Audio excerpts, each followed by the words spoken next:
Okay, I'm going to continue reading Genesis chapter 34, Genesis 42, verse 34. Right?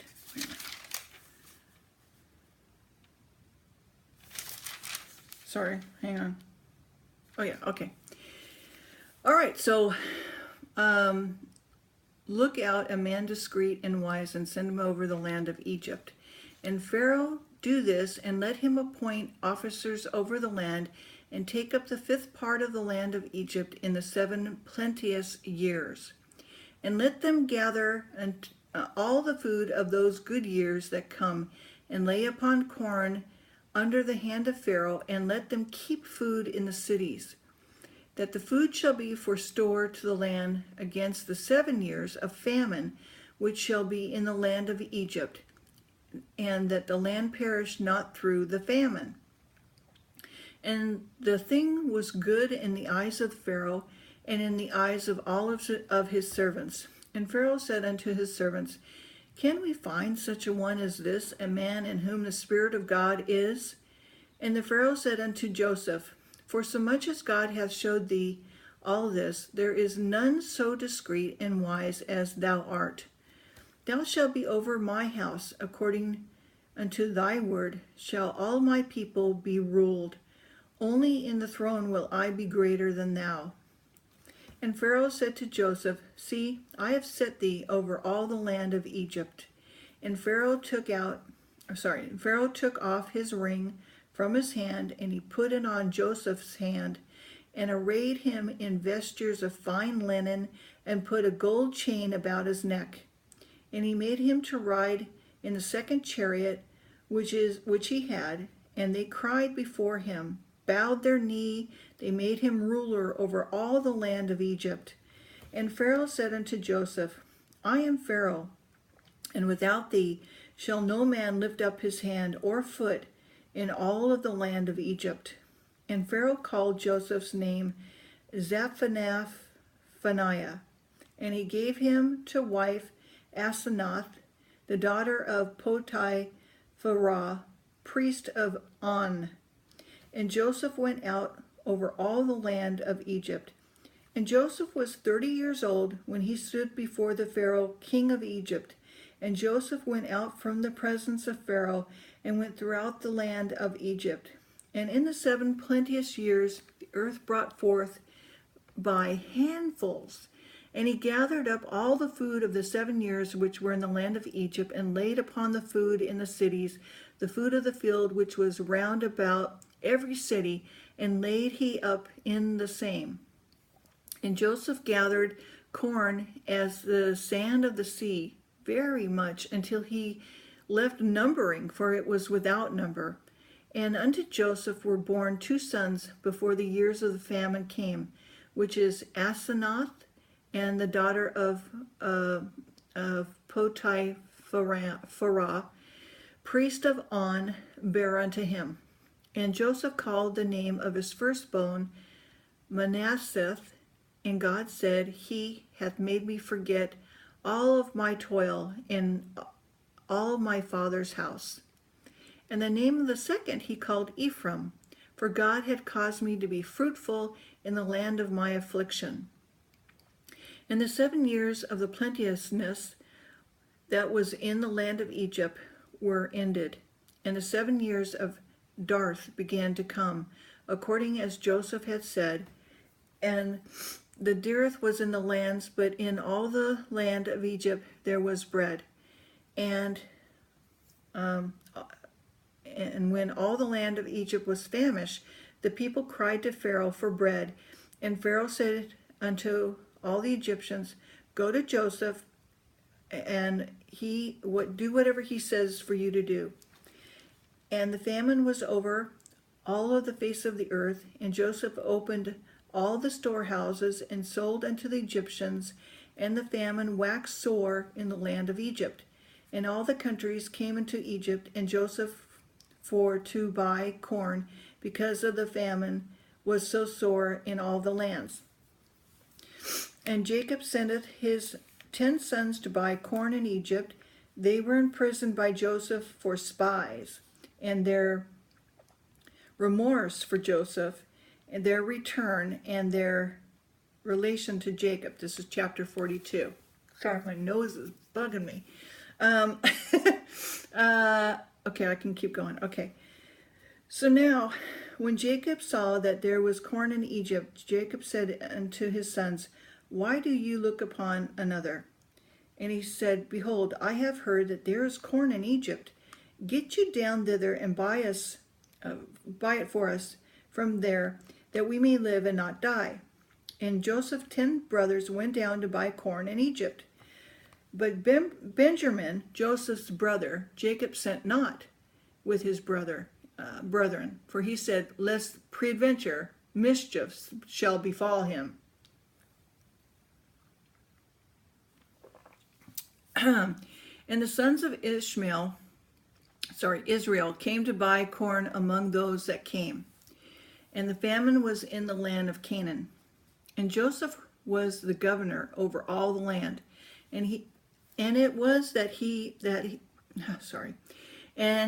was that sold to all the people of the land. And Joseph's brethren came and bowed down themselves before him with their faces to the earth. And Joseph saw his brethren, and he knew them, but made himself strange unto them, and spoke roughly unto them. And he said to them, Whence come ye? And they said, From the land of Canaan to buy food.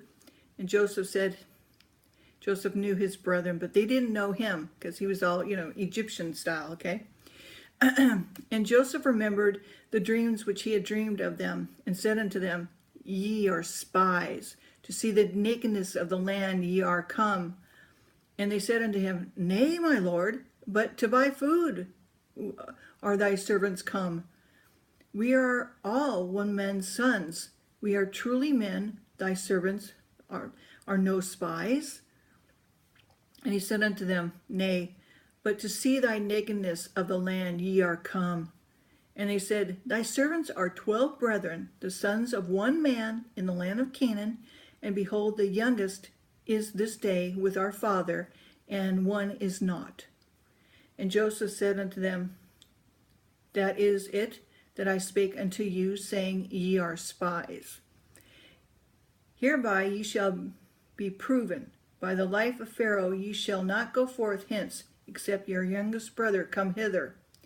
Send one of you, and let him fetch your brother, and ye shall be kept in prison, that your words may be proven, whether there be any truth in you, or else by the life of Pharaoh surely ye are spies. And he put them all together in ward 3 days. And Joseph said unto them on the 3rd day, This do and live, for I fear God. If ye be true men, then let one of your brethren be bound in the house of your prison. Go ye carry corn for the famine of your houses. But bring your youngest brother unto me, so shall your words be verified, and ye shall not die. And they did so. And they said unto one another, We are verily guilty concerning our brother, in that we saw the anguish of his soul when he besought us, and we would not hear. Therefore is his distress come upon us. And Reuben answered them, saying, Spake I not unto you, saying, Do not sin against the child, and you would not hear? Therefore, behold, also his blood is required. And they knew not that Joseph understood them, for he spake unto them by an interpreter. And he turned himself about from them and wept, and returned to them again, and communed with them, and took from them Simeon, and bound him before their eyes. And then Joseph commanded to fill their sacks with corn, and to restore every man's money into his sack, and to give them provisions for the way. And thus he did unto them. And they laid their asses with corn, and departed hence. And one of them opened the sack to give his ass provider in the inn, and he spied his money, for behold, it was in his sack's mouth. And he said unto his brethren, My money is restored, and lo, it is even in my sack. And their heart failed them, and they were afraid, saying to one another, What is this that God has done to us? And they came unto Jacob their father unto the land of Canaan, and told him all that had befallen them, and saying, The man who is the Lord of the land spoke roughly to us, and took us for spies of the country. And we said unto him, We are true men, we are not spies. We be 12 brothers, and we have our father. One is not, and the youngest is this day with our father in the land of Canaan. And the man of the Lord of the country said unto us, Hereby shall I know that ye are true men. Leave one of your brethren here with me, and take food for the famine of your households, and be gone. Bringeth the youngest brother unto me, then shall I know that ye are no spies, but that you are true men. So will I deliver you your brother, and ye shall traffic in the land. And it came to pass that they emptied their sacks, that behold, every man's bundle of money was in his sack. And when both they had their father saw the bundles of money, they were afraid. And Jacob their father said unto them, Me have ye bereaved of my children? Joseph is not, Simeon is not, and ye will take Benjamin away? All these things are against me. And Reuben spake unto his father, saying, Slay my 2 sons, if I bring him not to thee. Deliver him into my hand, and I will bring him to thee again. And he said, My son shall not go down with you, for his brother is dead, and he is left alone. If mischief befall him by the way in which ye go, then shall ye bring down my gray hairs with sorrow to the grave. Remember, he's really old, okay? This is not good for his heart, all right? Okay, so let me see if I can continue. Chapter 43. And the famine was sore in the land, and it came to pass, when they had eaten up the corn which they had brought out of Egypt, their father said unto them, Go again, buy us a little food.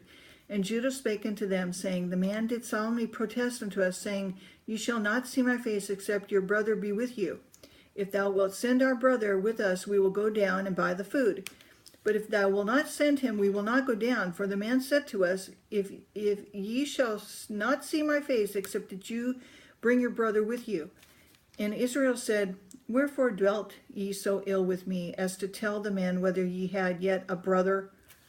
And they said, The man asked us straitly of our state and of our kindred, saying, Is your father yet alive? Have ye another brother? And we told him according to the tenor of these words.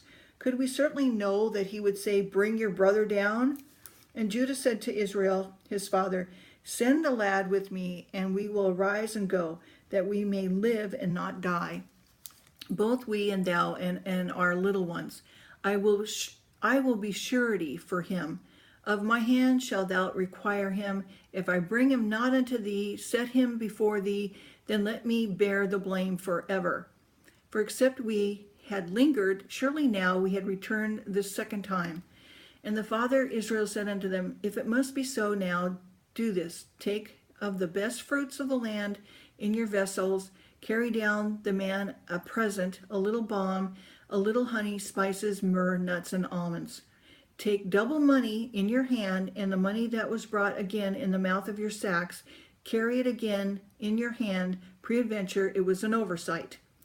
Take unto your brother, and arise, go again unto the man. And the God Almighty give you mercy before that man, that ye may send away your other brother and Benjamin. And if I be bereaved of my children, I am bereaved. And the men took the present, and they took double the money in their hand. And Benjamin rose up, went down to Egypt, and stood before Joseph. And when Joseph saw Benjamin with them, he said to the ruler of his house, Bring these men home, and slay and make ready, for these men shall dine with me at noon. And the men did as Joseph bade, and the men brought the men into Joseph's house.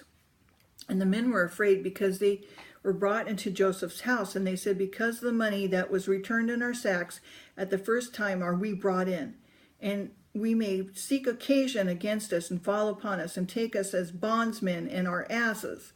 And they came near the steward of Joseph's house, and they communed with him at the door of the house, and said, O sir, we came indeed down at the first time to buy food.